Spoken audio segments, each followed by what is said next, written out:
The severe crash of American racer Danny Ongais in 1981 resulted in broken arms and legs and multiple internal injuries. 2 years later, he was back racing. Yes, that is Danny Ongais sitting there, bent and broken, just ahead of the raging fire at the back of his decimated race car. The year was 1981, and the place was the Indianapolis Motor Speedway.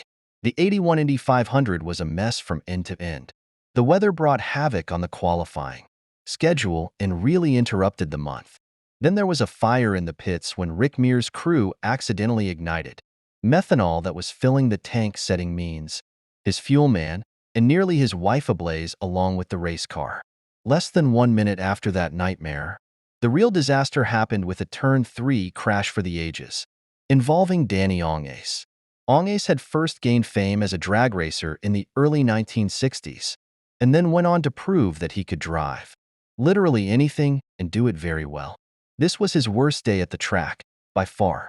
He had a bad pit stop and was coming back onto the course when he encountered a slow car and went to make a high side pass.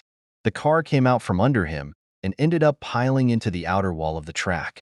Indy is a very dangerous place to race, and this is why. The margin for error there is zero.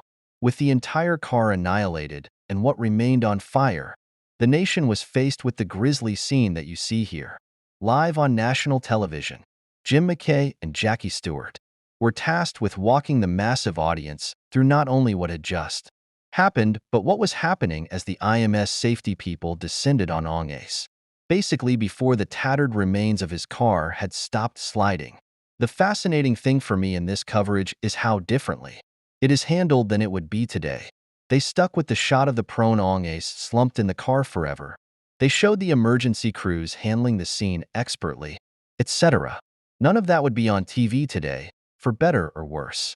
Broken arms, legs, internal injuries, and more will not stop Ongais from mounting a successful comeback a few months later and qualifying ninth for the 1982 Indy 500. Unreal, right?